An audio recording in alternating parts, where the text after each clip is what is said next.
That's the view this morning.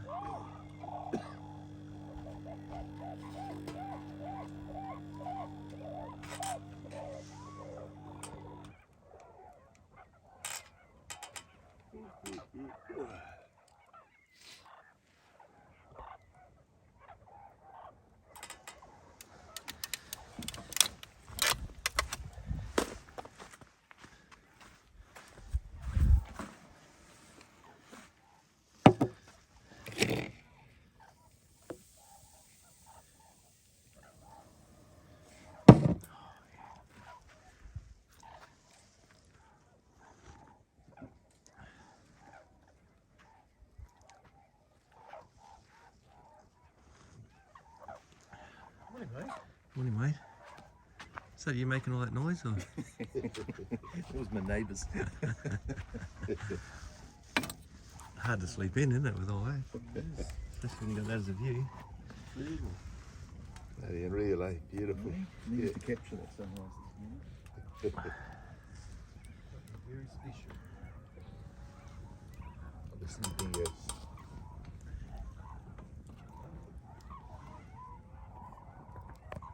Hear him? Dingoes? Yeah. Yeah.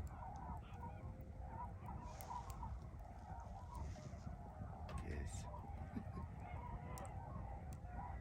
Yeah, you can hear those dingoes. Mm. How are you, mate? How's this for the last morning, eh? Unreal, eh? You know, it's just hard to put it into words, eh? Like, it's just so beautiful. Yesterday morning you said how the birds were happy, but I reckon you're pretty happy this morning, eh? Oh, yeah. Listen to that, you know, it's all the birds, Lake Gregory, it's just paradise, eh? You know?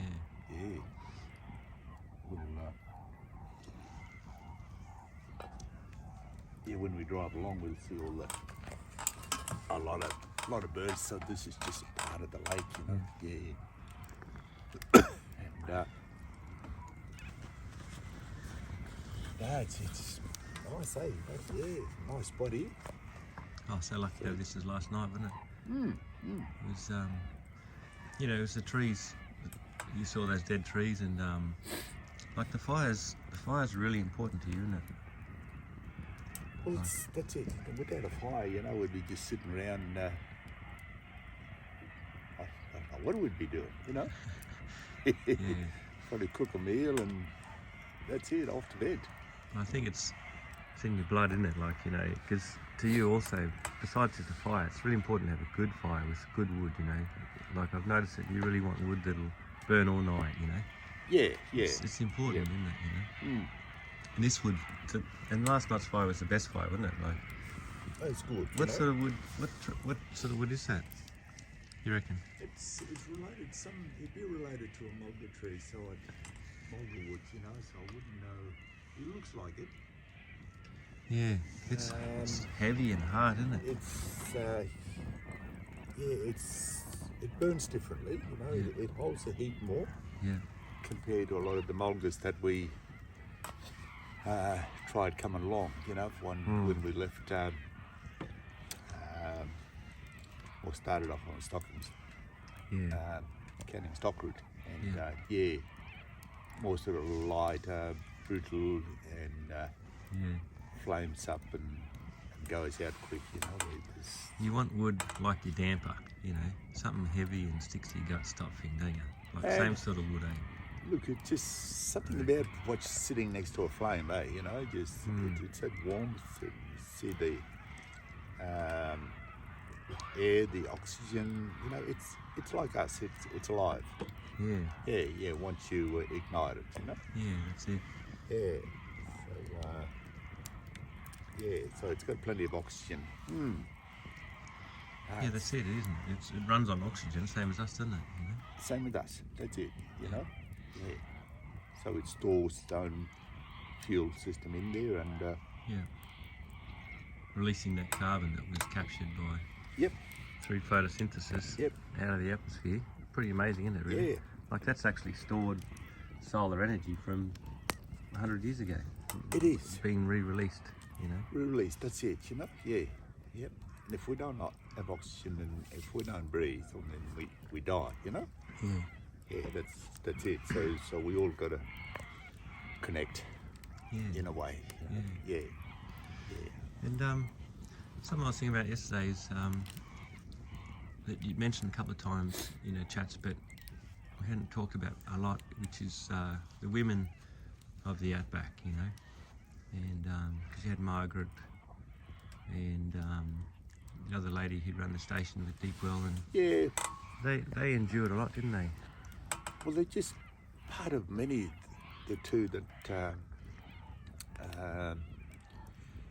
you know, in the early days lived out in isolation. You know, you've got Jan Hayes, who came straight out of Melbourne, Victoria, and her and Billy went out to Deepwell, and I went out with them, and just the isolation alone, just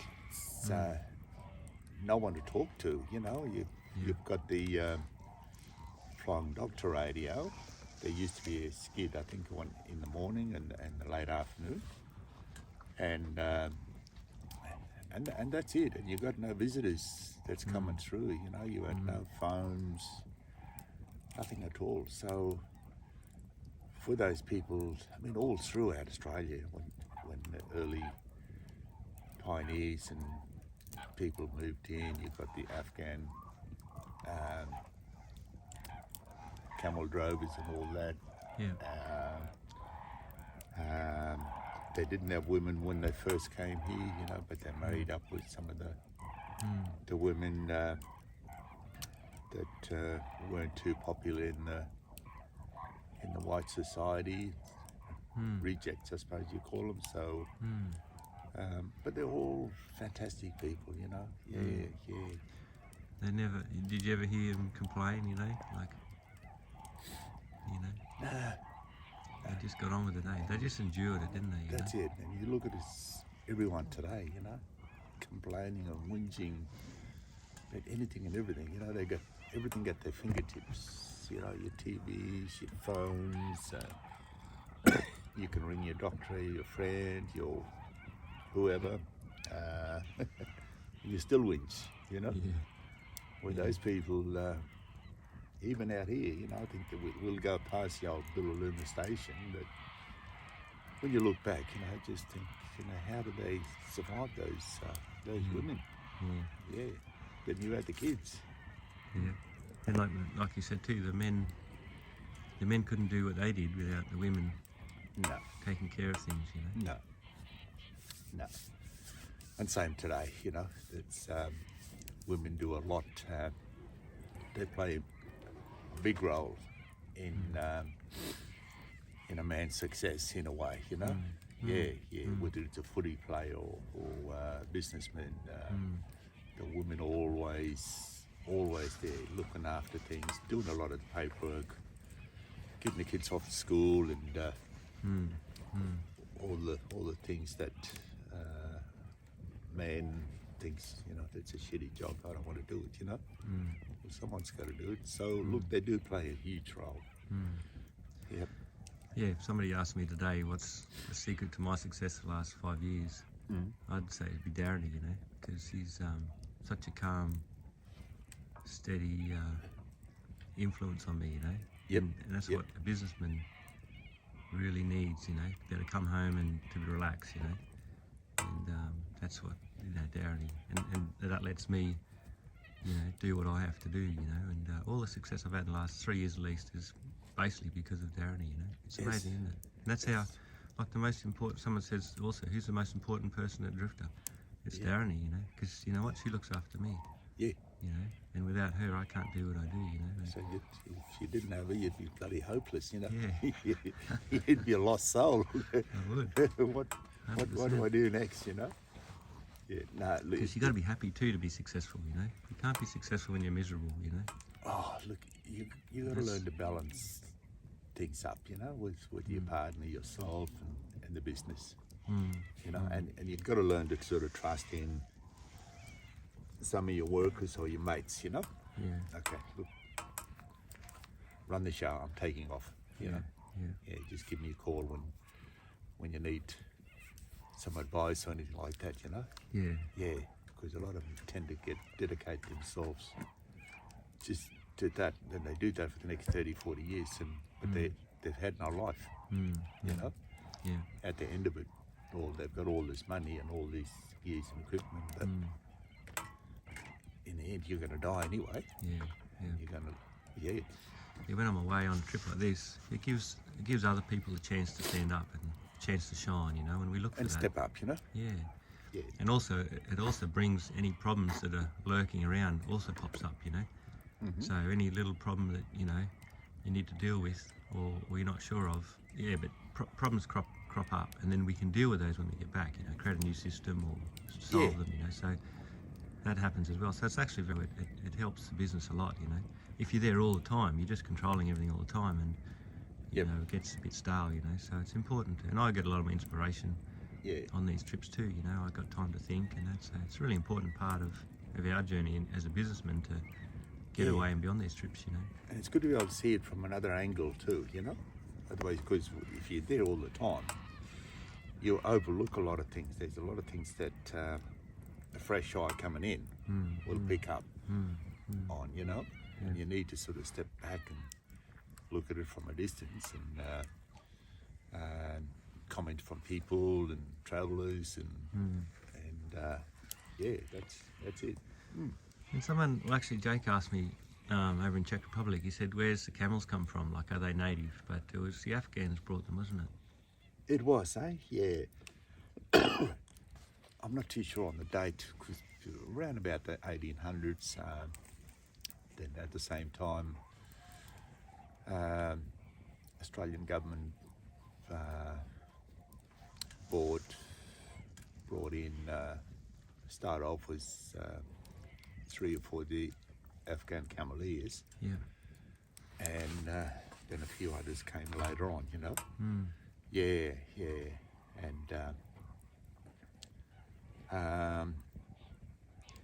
they started off in South Australia, Western Australia, Broken Hill, doing all the remote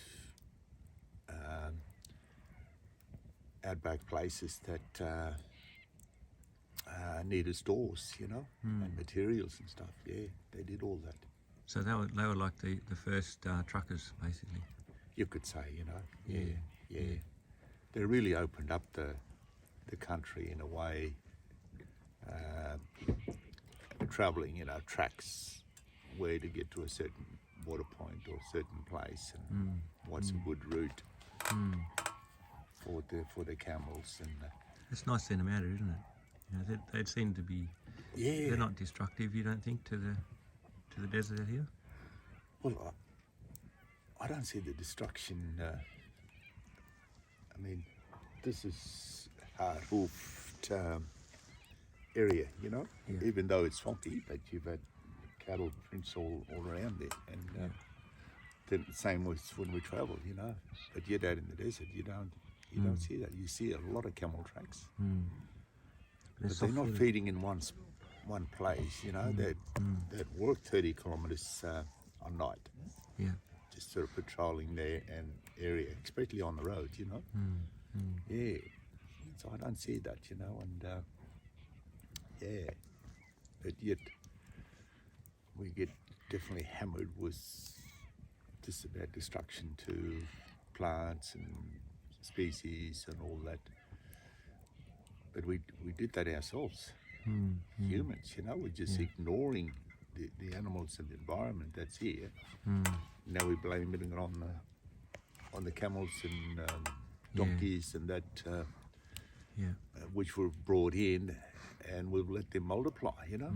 Yeah, I think the politicians, like I said, should all come out here and do a trip like this and reconnect with their soul and nature and the earth, you know.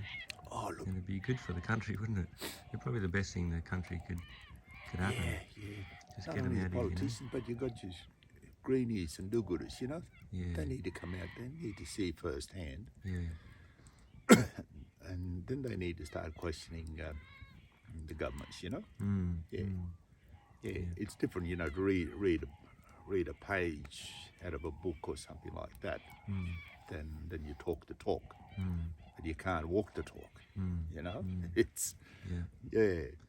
And also, you got to get up early, Eddie, don't you? Like, to experience out here, if you don't get up at 5 o'clock, you're wasting the best part of the day, aren't you?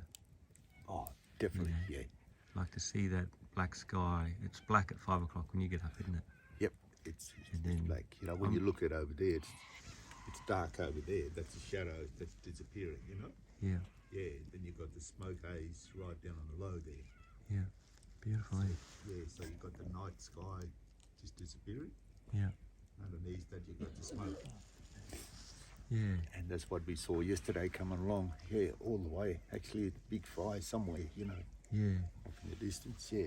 Because at home, you know, I tend to get up, you know, well, I go to bed late because I'm doing a lot of stuff, but we've been going to bed, well, you go to bed 7:30 and we've been going to bed 8 o'clock, which is, Yep. if you had told me we'd all go to bed 8 o'clock or after, but then we're getting up at 5:30, you know, but that's the best time of the day, isn't it, you know? That's it. If you don't, if you're sleeping till 7, you've literally wasted the day out here, eh? Yeah. Because you don't get to see and feel this, eh? And if you sleep in laying, I know I do. I feel shit, you know. I feel I've sort of wasted my day. Yeah, yeah. Where even with driving, you know, like you're up at 3 and you drive till 7 or 8 in the morning, then you pull up and make a coffee and that. It's yeah, it's just beautiful. Yeah. Yeah, well, that's it. Good advice. Just get up early and, you know. Oh, look, just enjoy the sun coming up, you know, and there's too many people whinging. They're hard done by, but just thank yourself you're alive, you know. Yeah. You're alive to see the sun and see your kids and family and share a bit of happy times and... Because literally, everyone's only got a certain amount of sunrises they can see, haven't they? We have a determined, you know, whether who determines it, whether it's fate or just how old you live, but there is a certain amount of sunrises we're going to get to see, and that's it, isn't it? Yep. So if you miss one, you know, you don't get that back, do you? No, You know? you don't, you know. It's gone. Yep. So when you count up the days of your life and how many times you've slept in and how many sunrises you've missed, you know, that's a long, you know. You never get that back, eh? So Yeah. I mean, you listen to the birds this morning. They were up, they're awake most of the night. Then I got up early. They were just starting to wake up then, you know. And listen to them now, just going crazy, you know. yeah, Then as the sun gets higher, then they'll sort of quieten down, you know. yeah. At the moment they're chattering and feeding and being active. Then 9, 10 o'clock, then because they're full, they're quite content, so they just have a bit of a nap then. Yeah. Well, that's it. The animals they're all up early, aren't they? You know? Yeah. That's their favourite time of the day, isn't it? Yep, definitely. You know? Yeah. So we'll, no, we should get some good photos going around. So We'll have to walk over there later, eh? I reckon if we walked in alongside, because I think it's a fair walk to where they are. Yeah. But it might disturb them. I think it might be better if we drove and then just stopped and then walked up slowly. Yeah. Get a few shots. Yeah. Good. All right, maybe we'll All right, mate. yeah, that's our last desert chat anyway. We might be able to squeeze another one in on the Broome maybe, but this is our last desert chat, so... That's it.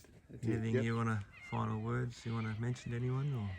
No, I think it's just mainly just hopefully, you know, people enjoyed the journey with all of us and seeing the desert and from you know, with Drifta having the live sessions every day, so it's a big country.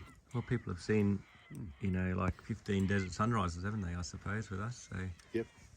You've watched the sun come up behind your back every morning, so that's been pretty cool. That's it, yeah. And main thing is, and get out, you know? Yeah, get out and see as much as you can. Yeah. You know, don't lock yourself away and... All you need is a swag and and a little billy. Yep. Like your little billy down there. Yep. And a fridge if you're lucky, and a couple of blankets. You don't need much more, do you? That's it. Or even just an esky, you know, with a little bit of food for a day or two, and that's all you need, you know. Get out and then get up early and watch the sunrise there. I mean, there's a lot of places, you know, people know that go and find a spot by the creek bed or river or lake and just, wake up early and just sit down in front of the fire and listen. Listen to the earth, you know. Yeah. Well, it's another way of healing, you know. Earth, nature, it's always sort of heals people. It's unstresses you. You know how people are stressed out in the cities and suburbs, and when you get out there, somehow nature has a calming effect on everyone, you know. It filters out all the garbage, and you're able to sort of focus more on yourself. It heals the soul, doesn't it? It does. And that's because we're part of Earth, aren't we? Like, we are part of it. We've sort of been talking about that, but that's why it's so calming, because we are part of the Earth, aren't we? Yeah, look. Yeah, no, that's it. And that's it. And some of the episodes that people can sort of look back and connect and understand a little bit more, but understand yourself, you know. And do your research on the other topics we covered, and be at peace with yourself, you know. All right, thank you, Richard. Very good. Be at peace with yourself. I think that's pretty good.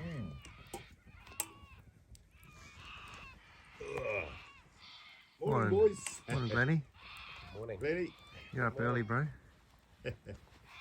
Beautiful spot here, eh? Those birds are singing all morning. You should have had your truck around the other way. So you I could, know. Downey's got the view. She stuck her head out before. Yeah. Good morning, eh? Yeah.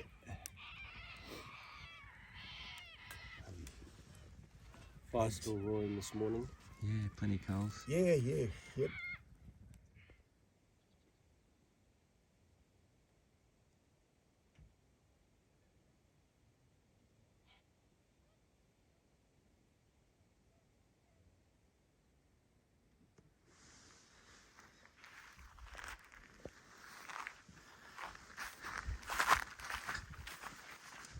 Yeah, well, we'll back up and head off.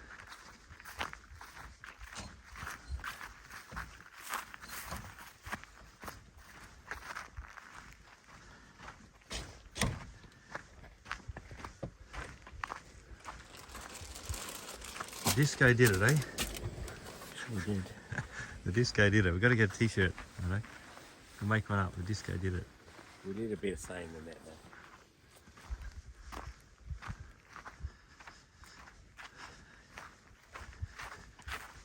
Yeah, I'll have to fix that.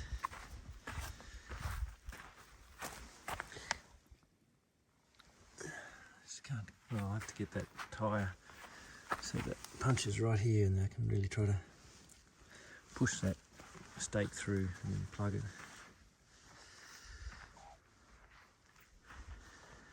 Yeah.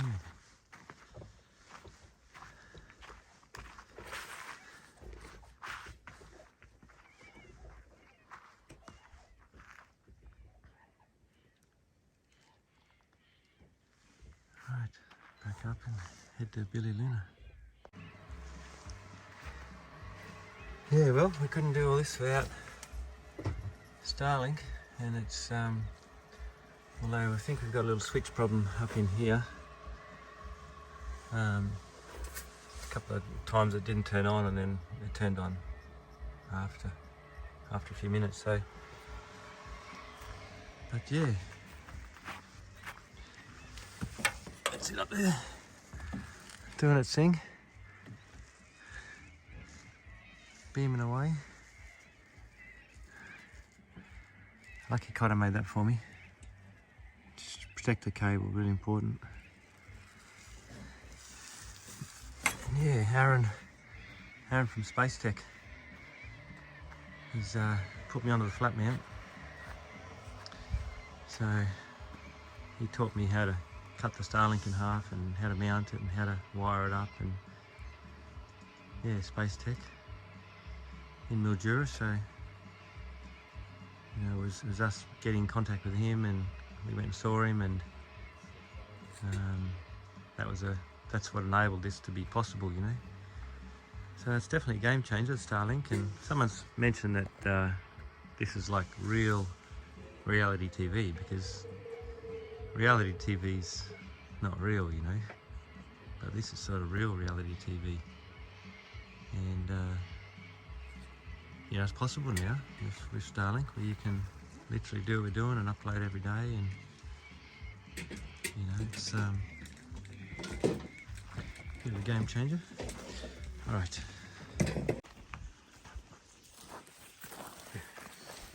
Are you sponsored, Glenn? I was wearing my Cape York shirt from last year. Took the family up, didn't you?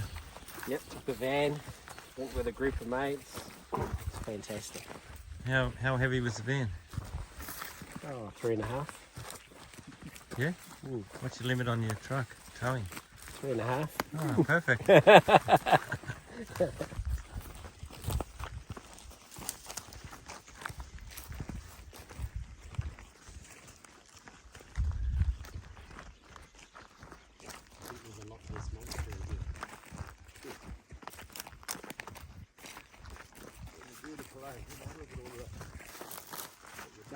All along there, rovers down there. There's a ton of birds down that corner, isn't there? Yeah.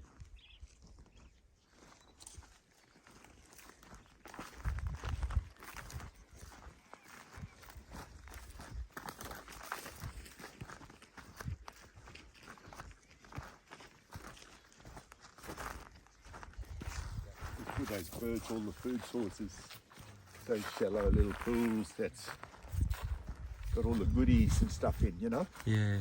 Yeah, but you'll see them all the way. It's a big lake, isn't it? Big lake, you know? I'm sure there's another big one further up. Oh, yeah? Yeah.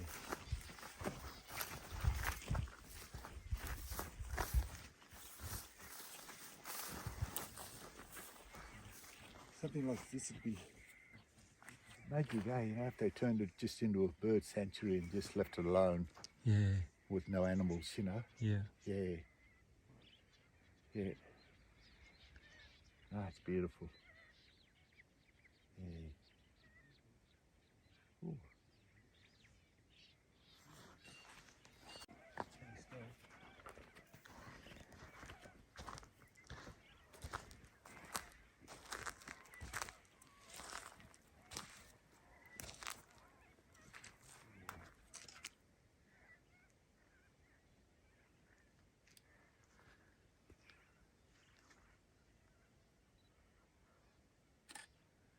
Birds just love water, don't they?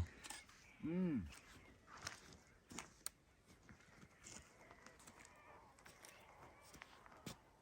Especially fresh water, eh? You know, when there's a lot of food sources. Mm. Because coming through those salt flakes, there's nothing there, you know? Yeah. Just too salty. Yeah. Yeah, true. Yep. Yeah. Oh. Look at that. Yeah, you got them. Must be fish in there, eh? Yeah. Fish. That's it. Mm. It'd be good water too, you know, good fresh water. It looks murky, but it's just nice, yeah. Yeah. Yeah. Yeah, it was not fun hour, maybe 50 k's to Billy Luna and Halls Creek, and that's it on the asphalt. And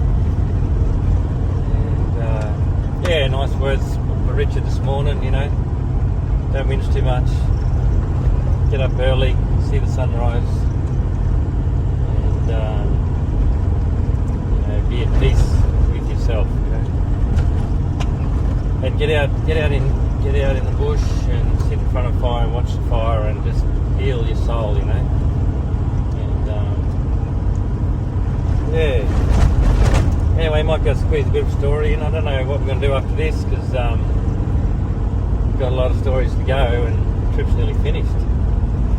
But anyway, we were with Bobby Curtis up in Okanagan, and yeah, we had to set out his shed. So we I'd done a bit of building work with Dad. So it's funny, the Americans builders that I was with, Bobby and some others, had never used profiles. You know, where we use profiles, put two sticks in the ground and then a stick across, a bit of 2B1, and you'd put your nail on that and did it on every corner, you know. And that's how you'd set out a job site. But Americans didn't do that. They used to put a peg in the ground. It was funny. They'd put a peg in the ground and wrap the string around the peg. And that was the corners, you know, but the pegs would get pulled over and it kept moving. And then also they used to use these steel pegs which were about a 3/4 inch or an inch wide. So straight away you're out by that. And anyway, we set this shed out, and the other thing they do as well is they used to dig down. I'm not sure if it's because of the cold. I think it's because of the cold weather, but they dig down and they'd pour a little footing, which is a foot by 6 inches. You'd pour that first, then you come back and build this stem wall on top, a 2-foot stem wall, and we used to have to board that up and tie them all off, and then we'd pour that, you know, and then come back and then they'd pour the slab up to that. So we've never done that. Well, I've never seen that done in Australia. Anyway, so Bob got his huge pile of lumber from the a lot of timber over in America because all the big forests, pine forests, and he bought these huge slings of timber. And then he got his mates from down in Los Angeles flew up to help him, and he called them the super carpenters, these young blokes, massive, big, strong boys, and he used to call them the super carpenters. Rob and Clark, I think they were called. Anyway, I was just on the drop saw and I was just cutting studs, so we didn't have like the whole frames we made ourselves. And it's all out of 6x2, you know. We never used a 6x2 in Australia, but all the frames were 6x2 and high too, you know. Maybe 12, 14 foot high. It was a two-story building, so yeah, all 6x2 frames, 2-story, and then all the roof was just pitched also out of 6x2s, and so the rafters were all pitched. And Rob and Clark, they were the super carpenters, you know. They were just incredible working together, you know. They were, and again, big. They were like bodybuilders, you know, and they were just throwing these rafters to each other and had the nail guns and just bang bang, and this whole thing just, you know, we literally put the frame and roof up over the weekend, you know. But watching those two guys work, yeah, you know, it was amazing. Just perfectly in sync with each other, you know. And if one of them wanted a noggin, he'd be just, yeah, Clark was like the brains, that's right. Clark was the brains, and he would just be, you know, because pitching a roof is not easy, and a lot of calculations, and Clark would be just there working out calculations. He was the brains, and Rob was the brawn, you know, and he would just be, I was cutting studs, and they were just literally throwing it together, you know. It was quite amazing to watch. Very clever guys, you know. Anyway, so the rafters are up, and then what we did is, which again we don't do in Australia, was they lined the whole roof with plywood, you know, and which is bracing, and all the walls as well. Lined the whole thing with plywood, and a little, you know, a flathead brad gun would just nail it all up. So it was all braced, really strong. And then on the roof after that, they'd roll out tar paper, you know. And again, something we don't do in Australia. All tar paper. And that was it. So we got the roof on. It was only, I don't know, 3-4 days. And anyway, so what Bobby was doing was he was building this cabinet making factory, about 30 by 20. And he was living upstairs, living above it, you know. That's why it's 2-story.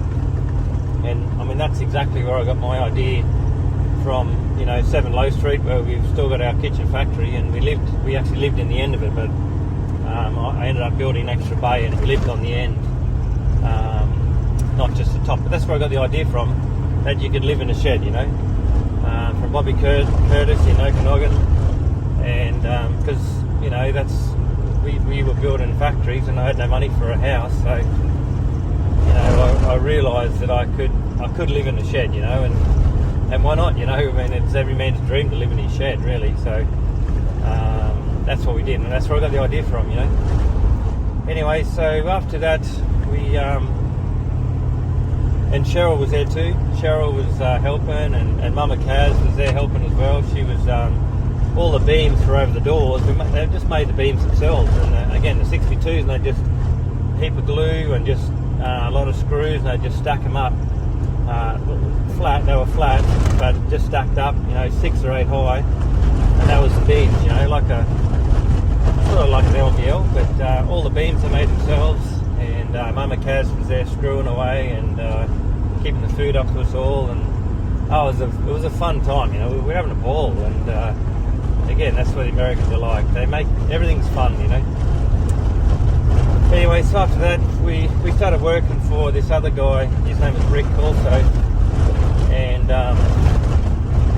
he was the foreman for a big construction company, and Bobby was mates with the boss of this construction company. And what they were doing, Okanagan and Omak are 2 towns. Look it up, you know, Okanagan and Omak. Omak's the next little town, and they're separated by, I think it's the Okanagan River. And there's a lot of Indians there, you know, American Indians, and that's where they have the Omak Stampede, which is a world famous event where they basically get about 50 Indians bareback on a horse, and there's this huge hill that comes down into the river. It's steep as, like you can hardly walk down it, and very, very steep. Anyway, they get about 50 Indians, they just drink a heap of rum. They basically get them drunk on rum, and then they have this race, and they just come flat out across this little this stretch, and then down this hill.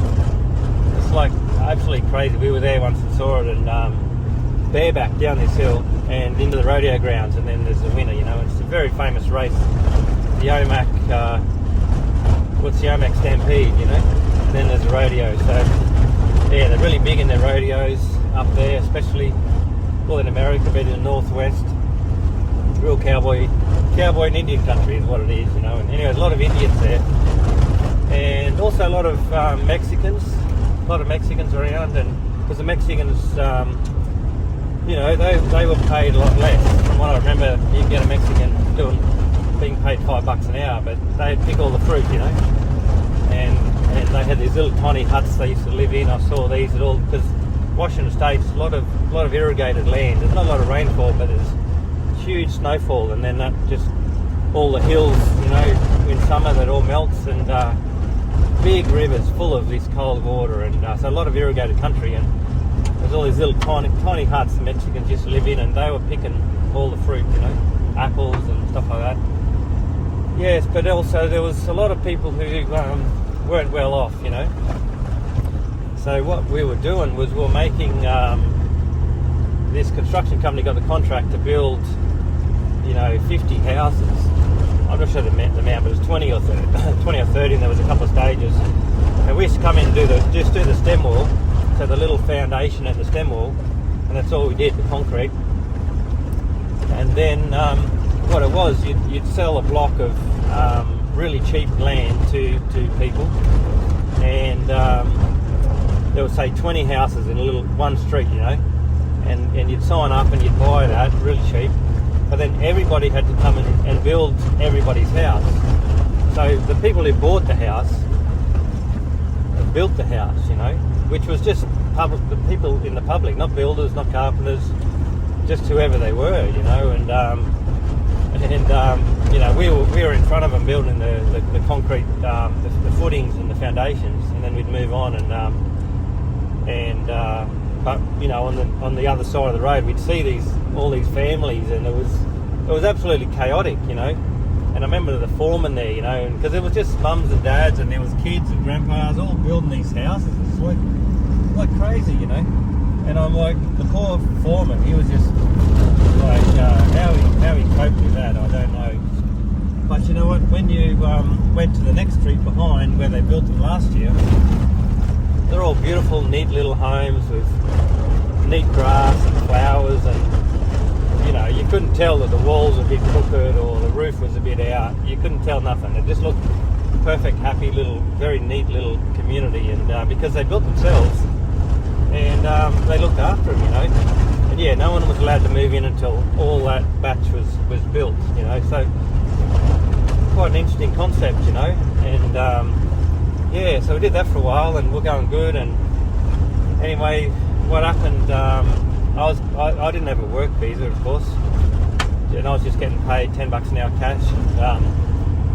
And Bob was mates with the boss. I mean, I think this guy had about 30-40 staff, and pretty big company, a lot of construction, a lot of earthworks. And he was just giving Bobby the cash, and he'd give it to me. And pretty good money for me, you know, $250 a week or whatever it was. And anyway, what happened is the boss's wife, she was doing the books, and she rang up Mama Kaz, and she said Bobby's going to have to come in to do a drug test, you know, because it was their policy to drug test the workers every month or something, and Bobby had only just started as well, you know. So Mama Kaz said, yeah, no worries, I'll let Bobby know, but no mobile phones, you know, so he used to ring home or whatever. And so Mama Kaz said, yeah, no worries, I'll tell Bob to come in for a blood test, a drug test. And then she said, oh, what about Luke? You know, do you want him to come in as well?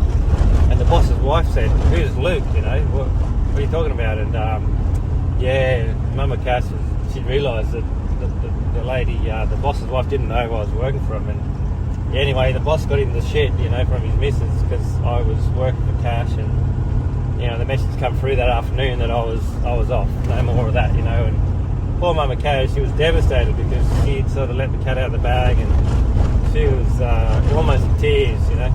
Anyway, so me and Bob went down to the pub that afternoon, and there was this in Okanagan, down the main street. There's this pub, you know, a real country style bar or a pub, and with their little booths, you know.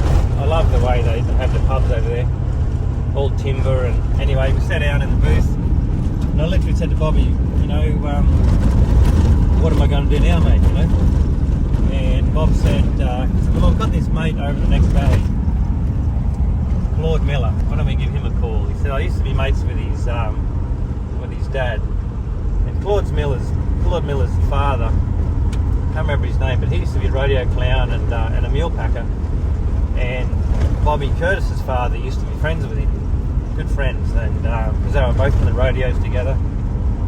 Anyway, so I rung up Claude Miller, and he was in the next valley. In America, like in the northwest, they've got these big valleys, you know. You got one, the Methow Valley and the Okanagan Valley, and these little communities all separated by these big ridges, and they're all little valleys, you know. And I rang up Claude, and he said, yeah, you know.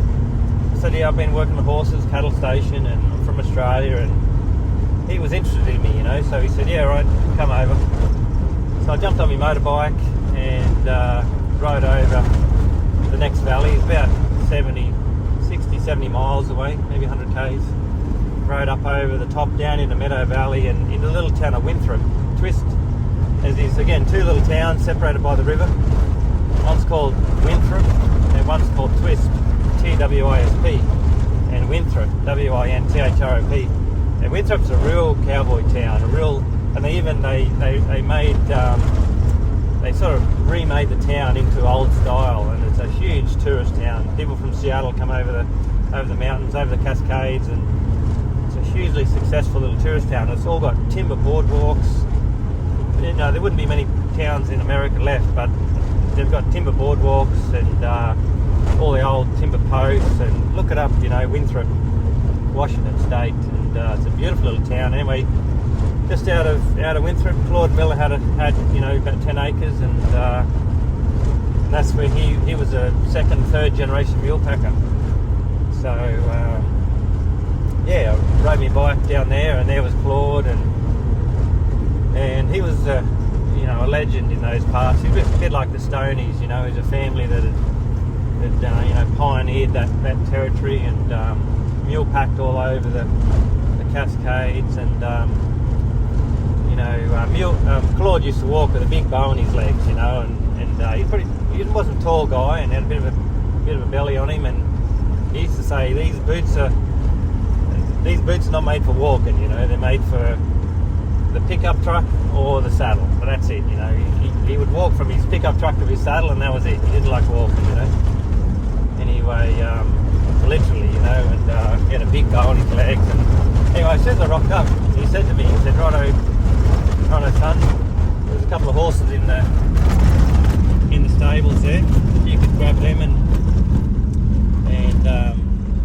pretty cool. Grab those horses and throw them in the back of the truck. So I'm like, alright. So I went and grabbed the 2 horses and threw them in the back of the truck and tied them on. It's exactly like the stock trucks we're used to in the cattle stations, except they were big petrols, big 350 Chev petrol motors. We're all diesel, in Australia. And I was pretty, well, I couldn't believe it that these big motors were petrol. Anyway, so then I jumped in the truck with Claude and off we went up into the hills, and yeah, well, that's probably enough for today. But yeah, I was in for the, little did I know, I was in for the ride of my life in the next hour or two. So anyway, we'll leave it there, and we might get a chance again a bit later on. Yeah, well, Billy Luna's about 5 k's ahead, and I've got still well over a third of a tank. Oh no, about a third of a tank, and I've got 2 jerry cans in the back full. So if I put that in, I'd have about half a tank. On the tacho, it's got, on the odometer, it's got 1,524. So say 1,530 k's. Yeah, so that's, and I started that at Luna, so that's what the actual track is, I suppose. Not sure how accurate. This might be out a little bit. Could be out 5% or something, not sure. But that's the track. So yeah, it's a good 1,000 k's to Coonawarrigi, but it's only say 550 to Billy Luna. So while I filled up 2 jerry cans there, probably didn't have to, And also, I think, yeah, we didn't go to all the side tracks to all the different wells. If you're going to do that, you need to allow an extra couple of days, I'd reckon. So I think this is 11 days, or I think Darren is 11 days on the track. Yeah. 11 days on the track, and yeah, well, we're not rushing at all, like I said, but we didn't do the side tracks. So if you're going to do all the tracks, if you wanted to get to every well, you'd want to allow 14 days, I reckon, and a little bit extra fuel. But pretty much you want, I think, if you're travelling, this sort of country, you need about a third extra to what you normally would have, And like the vehicles, it's been shown the truck's using less fuel than it is on the main road. 19 coming over and 17 on the track, so it's not using more, and that was heavy sand as well. So I was a bit surprised by that, but it's definitely using less. But you need spare fuel, just in case you get lost or you're on the wrong track or all sorts of things. You need backup. Same as water. You might only use 100 if you're going to use 100 litres, you need to carry 150 at least. And the same with food. There was a couple of people out here in the disco a while back, and they got stuck for I think it was 10 days before somebody was able to pull them out. Now imagine if you only just had enough food or just had enough water, so you've got to allow for that as well. Yeah, 1,500 k's, plenty of fuel left in the tank, at least half the tank. So yeah, now water, what we'll do when we get to Broome, probably we'll pull everything out of the car and we'll show everything what we carried, what we used and what we didn't use, or what we loved and what annoyed me, and probably the only thing that annoyed me on this trip was that, well, the HEMA was pissing me off, but see this little was able to get this is just a cable, and that's the spare one just for something else. For I think it was for our little DOD lantern, you know, actually. Anyway, it's been brilliant, and ever since I put that in, the HEMA's been perfect, you know. So if you're having problems with your HEMA, 99% of the time it's going to be not charging properly, you know. So it's good that it's a USB 3 or C, whatever it is, USB-C, that it's universal, you know. That's really good. But the lead it come with, I mean, I think for $750 for one of these, it should come with a spare cable, because I know my old HEMA, I went through a couple of cables, and if you're out here, you need to carry a spare cable for your nav system, you know. And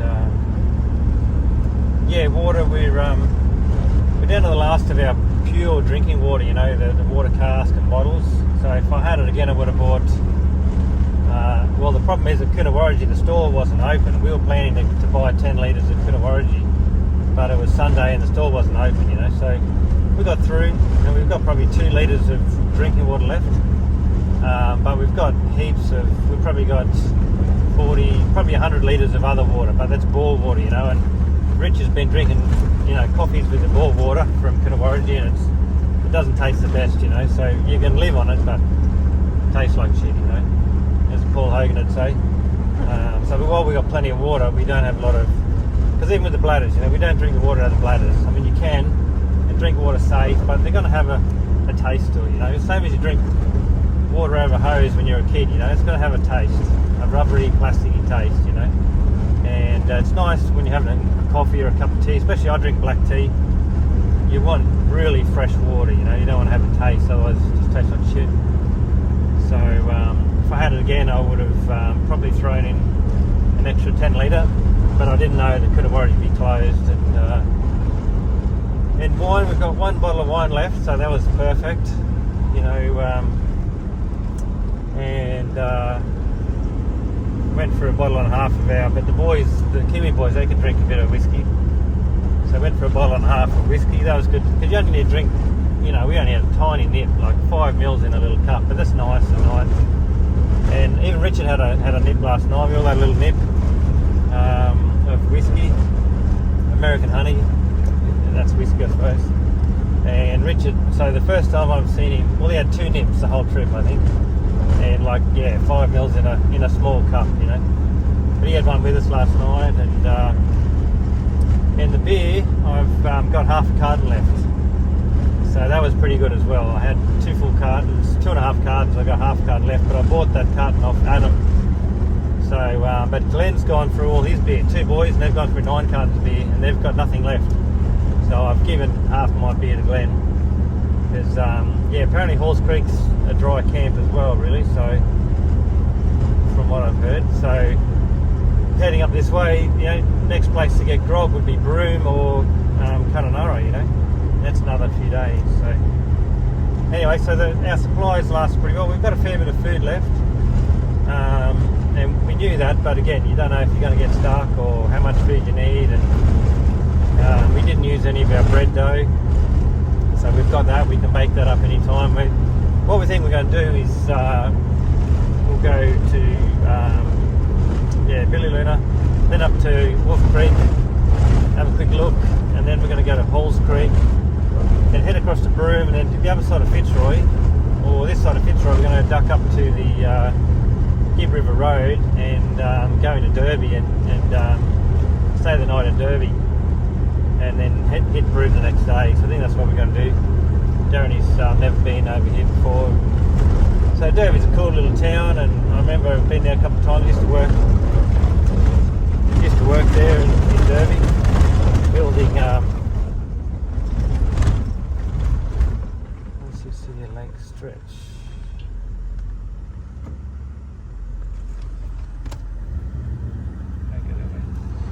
Looks like a station or a community.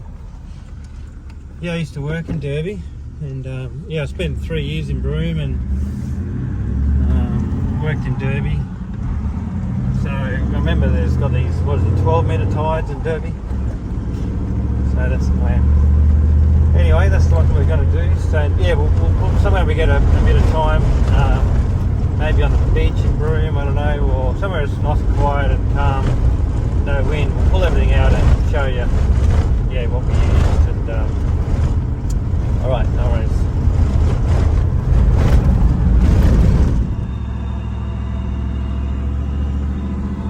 All right, here's Billy Luna.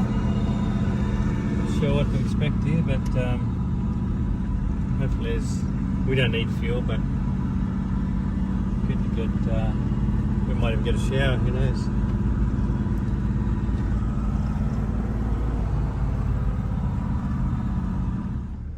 Yeah, so this is the intersection here, Alice Springs, Halls Creek, and Billy Luna started the Canning. So this is the track I went through my 47 series Land Cruiser 25 years ago when I saw this track and wanted to go down, but yeah, thought I didn't have the resource at the time. I had no battery in the truck, so I was roll starting every day, and that wouldn't have been ideal. But anyway, yeah, this is where it was. So now we've done that. Took me a little while, but ticked off the Canning stock route, so that's pretty good.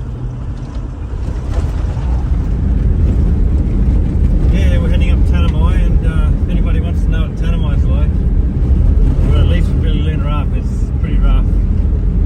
Struggling to even do 80, really. It's just a lot of holes in the road, not like that. Yeah, so I've heard it's pretty good on the NT side, but it's always been like that. I remember coming through here back in the day, and this road was the corrugations on the WA side was so bad in the 70s, in the 47.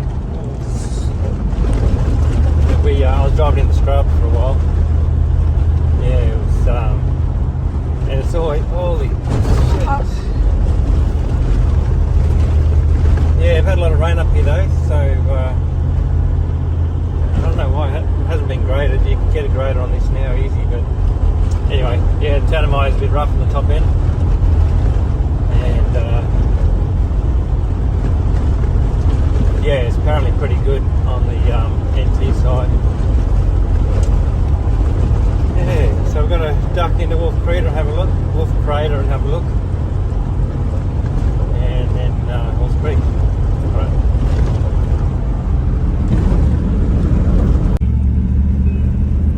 Yeah, this is the track heading into Wolf Creek. And yeah, what happened this morning is Jake got a video up last night. But yeah, what happened, Mick Trout, an old Trouty, he rang me last night, and he said the footy's on, which I didn't know, had no idea. He said the State of Origin's on. Trouty normally rings me. Normally he'll ring me when Queensland wins or something like that. Anyway, he rang me and said the footy's on, you can watch it. So I said to Glenn, well, you know, how do you watch it? He had the footy app, so we watched a bit of the footy. Only about 2 minutes, because, you know, not really into, after the last few years what's all gone on, I'm not into any of that anymore. But anyway, we played it. I filmed it, and we filmed a bit of it, and it went in the video. And anyway, so Jake sent me the video this morning, come through about 5 o'clock, 4 or 5 o'clock my time, and had a quick look and went up, and then it was gone. And yeah, it turns out that the NRL put in a copyright claim, which of course that's how it is, you know. You can't. I hadn't thought of it, and Jake didn't know, but yeah, the NRL pulled the video down basically, and so I sent a quick message to Jake to delete that bit out of it, and then put it back up again. But I think he'd gone to bed because he didn't reply. Yeah, so I think he was asleep. And so anyway, that's the video. Should be up. Yeah, we're a day behind, you know, so should be up at some point, but it'll be half a day late. And yeah, that was the reason, you know. If somebody doesn't know, but that's the reason. So anyway, heading into Wolf Creek. I can't remember very much, but I'm pretty sure me, Ben and Dutchy come in here in a panel van 25 years ago. I sort of just got a vague memory of Wolf Creek, but I don't think we stayed long. We just had a quick look and left. But back then it was stinking hot, you know, so we wouldn't have stayed long. Yeah, this track here is what I remember the Tanamite being like back in the day. It was like this, you know, rough and sandy and red, and yeah, it's a bit more of a gravel highway now. Anyway, we'll have a look.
Really need that soapy water, don't you? Yeah. We'd never pick that up otherwise.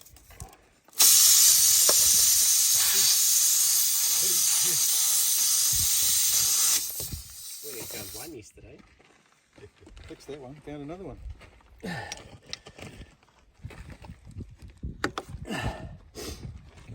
Right. Good work, mate. Good work. Okay.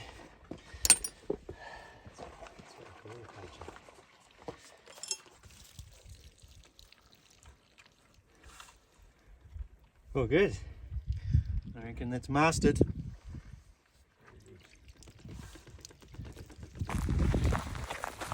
Look at this. There's a view back there.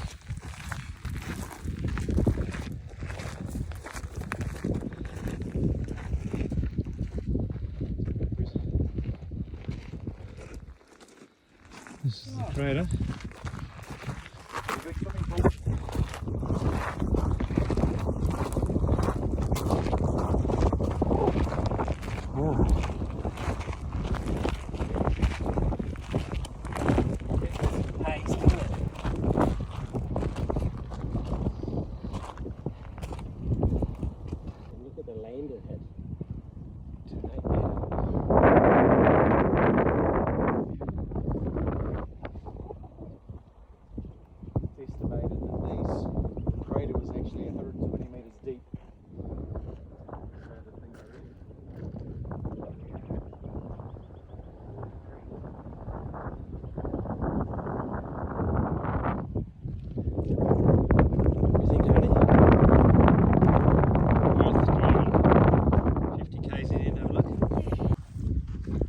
Got to capture that, Bernie. Yeah.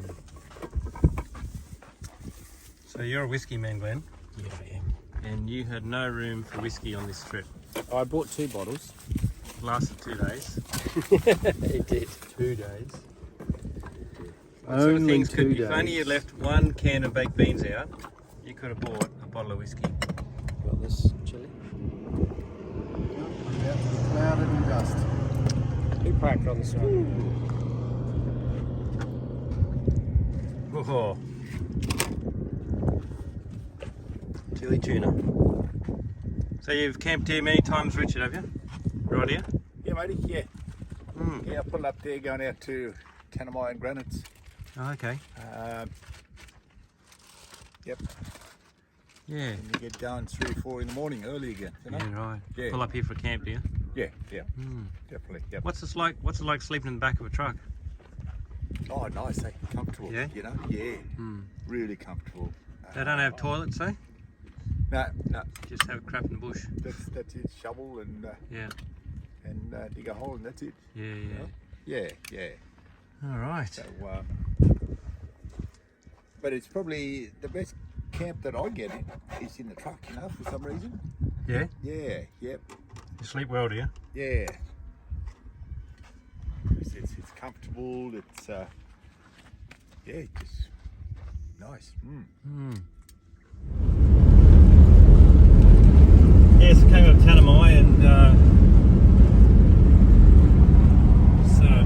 yeah, tell a couple of Tanami stories. So yeah, me and Ben and Dutchie came up here in the panel van over 25 years ago, and yeah, January, so it was stinking hot. It was too hot for one of us to be on the roof, so we all had to sit in the front. And but then after a while, Ben, he decided to get in the back. He laid his swag out in the back, and he just sort of slept in the back nearly the whole trip. And because the wet season hadn't quite hit, you know, the track was dry, but there was some. Well, there must have been a bit of rain around because there was some big puddles. I remember me and Dutchie had to get out and walk through some puddles a few times. So there was water on the track, but mostly the track was dry. But the wet season hadn't fully set in, but it was coming quick, you know, and we knew, or I knew, because we'd been up on the stations, and you know, if it started to rain, we'd be stuck there, you know. So yeah, we were just on the edge of our seats the whole day, and we just drove. I remember it took us 16 hours, and I think we hit the Buchanan in Big Mob Cattle. I think we hit the Buchanan about 2 or 3 in the morning, and we headed off from Alice Springs, you know, in the morning. Yeah, and there was fires. I remember there's fires all around us, and there was the big black thunderstorms and lightning, and we didn't pass a single car the whole day, the whole time in the Tanami. We're the only ones going to Tanami, and 'cause it was so hot. Anyway, there was one of the spots back there, the other side of the Tanami mine, and that's where we pulled over. There's a good photo, and we pulled over and lit a little fire, and we made lunch. It was lunchtime, and that's the time when somebody kicked sand into the meal, and I was like, oh, we've got to bloody get something better than this, you know. So it was literally this track that I started thinking about a camping kitchen, you know, and then we started talking about the story in America, which we almost got up to where, you know, I got the idea for the kitchen. And then when I come back from America, I had the 47 series Troopy and come up the track again, and I built a little kitchen, the first Drifta 200, and you know, I was able to just pull up on the side of the road, pull the box out, fold it out, little kitchen, bench space, a drawer, a gas stove, literally almost on the same spot I'd stopped with Ben and Dutchie a few years earlier. But now I had this beautiful little camping kitchen, and that was the start of, you know, back then I had no idea about starting a business, but I definitely had a great little kitchen that would work for me, you know, just worked perfect for me, you know. Yeah, but back then in Ben and Dutchie, we used to, yeah, we had all the tyres on the back of the panel van were bald as usual, and what we used to do is when we'd see a bit of wire showing on the tyre, we'd always, you know, every time we stopped, we'd check the tyres, and we'd just see a little bit of wire showing, you know, and then we'd sort of see how long it took before it blew, you know, and it would eventually just pop and pull over and change it. And sometimes we get 200-300 kilometres, and you get wire showing all the way around the outside, the whole wire. And you know, once we saw the wire, we knew it was going to go. So then every kilometre was like a bonus, you know, and see how far we could get on that tyre. And then when we got to the next town, like Halls Creek, or I remember Tipperary, we picked up a we had to buy a new tyre, the tip borough, and you know, we just swapped the case for a new one and get them changed over and keep going, you know. And yeah, anyway, so, and then also when I was back here with the 47, yeah, that was the time I think I got 5 or 6 flats coming up this road, and that's when we hooked up with a big truck and had no handbrake, so I had to put the battery in front of the tyre to change. You know, I had to leave the engine running because I had no battery and no handbrake, so trying to change a tyre was a bit of a challenge, but yeah, just used to put the battery in front of the tyre and let it roll forward. I think we talked about that, and then whip it off, you know, pull the bead off, patch the tyre, put it back on, pump it up, and kept going, you know. So yeah, it was. I remember it was sandy back then. It's all been gravelled now, but back then it was very sandy and there wasn't all this gravel. And anyway, so this is the third time up Tanami for me. Once in a panel van and once in a 47 Troopy, and once in a 79. So there you go.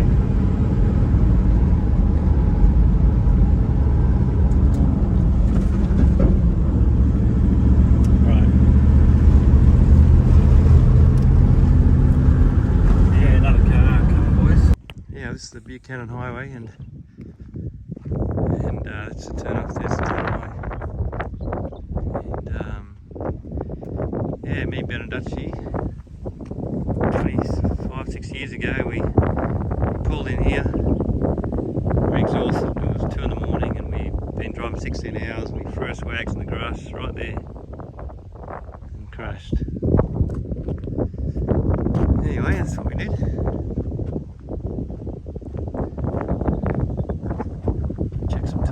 And wait for the boys. Okay, Darren, here's before and after.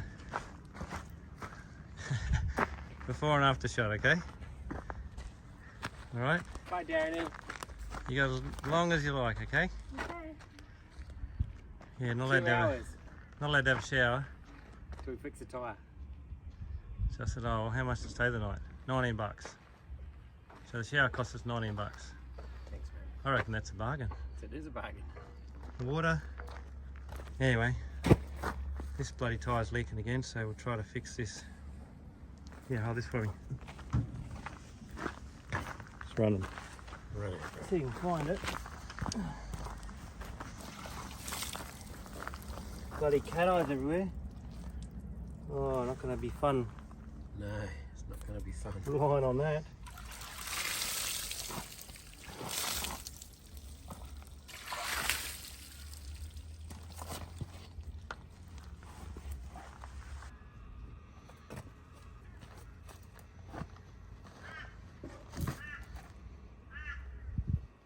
To run back today. Right, stop in there, eh? Rightio, mate. Found it, eh? Yep.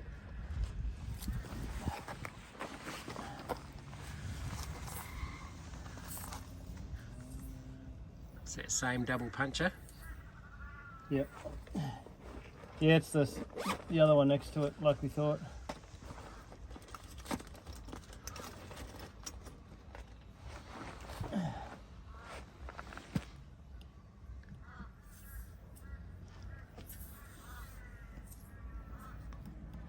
Oh yeah.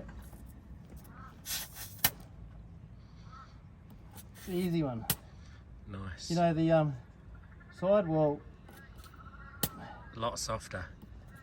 That's what the problem was before. Yeah, couldn't get it in. Well, because it's so thick, isn't it?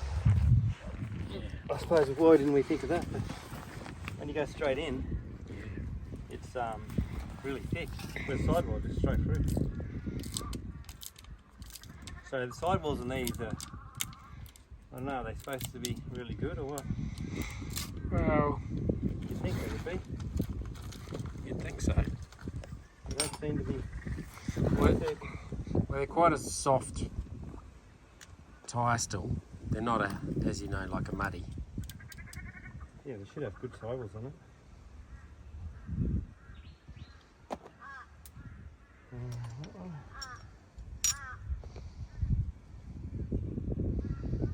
How many plugs is that? 5, 6. Well, this is that old puncher from the gun barrel, eh? Yeah. And that was a tough track.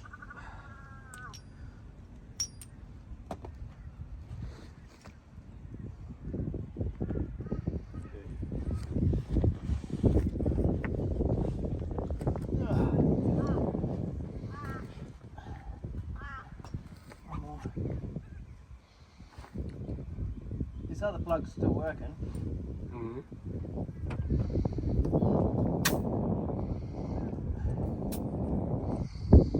That was a double puncher, eh? Right.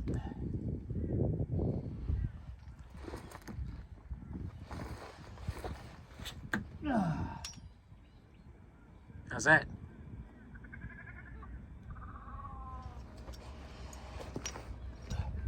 Done.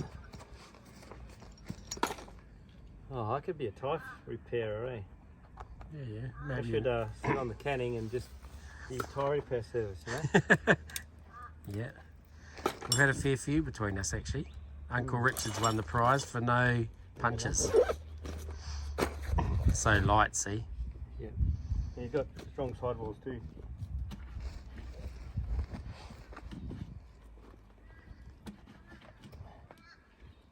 There we are. Happy days? You know how I used to learn how to repair tyres? When I was a kid fixing me bike. It's exactly the same, eh? Yeah. You get a bit of Yep. soapy water, Yep. find out where the hole is, and I think I'll whack a bit of air in that. And can you smell me? No. You can smell me. Wonder you can't smell me. But look at that. That's where we're going after this, the showers. $19 for shower. It's a bargain, mate. Thanks, mate. Alright. Here we boys. We could have said goodbye this morning at that beautiful place. That's true. But we're going to say goodbye at this survey. Downey, this is the after. You're leaving us. No, you're leaving us. Yes. We're still going north, see? You're heading west. You could come with us. Yes. Is Uncle Richard going with you? He is. Well, he's going to Broome, we're going to Broome. But we're going to go by Derby. So he's going to come with us, yeah. Did you have a sandwich? Yeah. Yeah, go on. I'll have it in the car though. Geez, look how busy it is. Holy crap. You, mates. Downey, you come up pretty good. An awesome trip. Yeah, happy now? Happy? Oh, look at that beautiful hair. That's it. Can you do that, Glenn? Yes. Yeah, but not with what's on top. No. I'll get on this side. That's better. Yeah, it's better. Well, we're going to boys. say goodbye to these boys. That's it. Richard? Bloody oath. Everything guts full of us already. Crikey. You know, I don't know if we'll miss you, but all the fans who watch the videos got to miss you. They're going to miss the Kiwi boys. I know, that's that's for it. sure. Yep.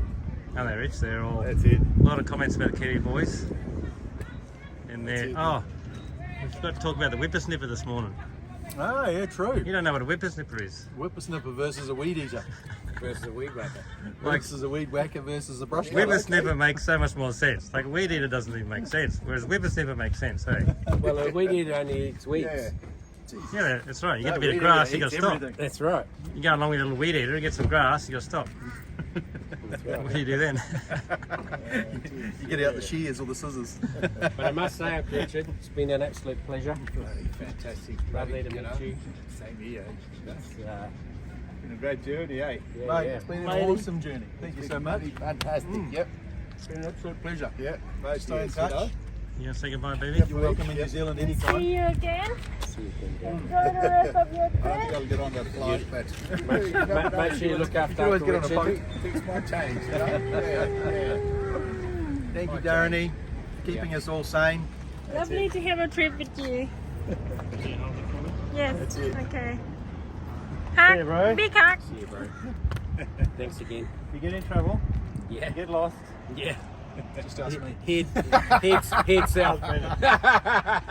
That's all it Look matters. after him, bro. Look after my mate, alright? Consider it done, mate. I think he's supposed to be looking after He's me. basically under your supervision. You're responsible, alright? You're responsible to get him home one piece. I can tell you another shortcut. Yes. Get past Victoria River. You'll see Top Springs turn off. Yep. It's a single lane path. Get to Top Springs. Go straight east. That'll bring you out to Dunmara. So you cut off 300-400 kilometres. Okay. And normally it's always a good road. Okay, we'll check it out. Then you Yeah. Springs. So this is the old crossing, Richard. Yeah, this is the old Mary River crossing, you know. Yeah. Yeah, what they call the Mary River Pool now, just here. And you remember driving this? No, not this one. No, before my time. Yeah. Yeah. Long time ago, eh? Yeah, a long time ago. Yep. Wow. Yep. Oh, we could have come here for a bath. Yeah.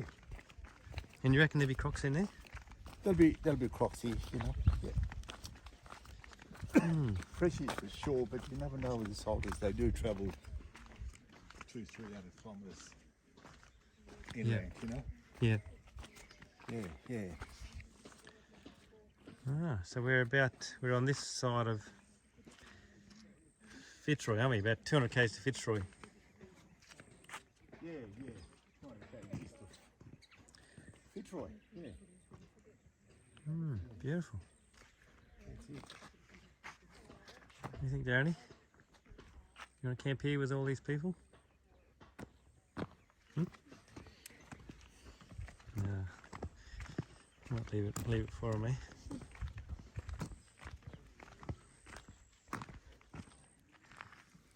Alright, well we're heading to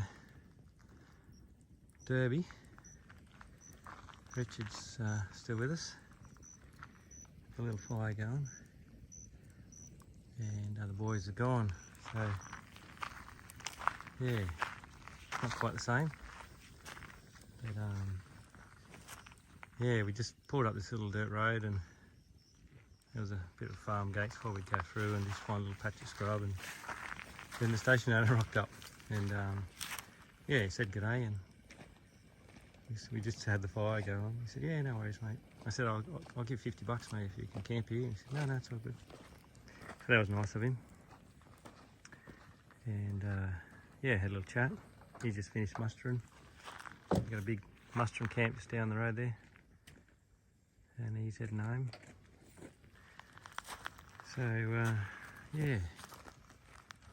But yeah, lucky we found this little spot. And good of the old mate to let us stay.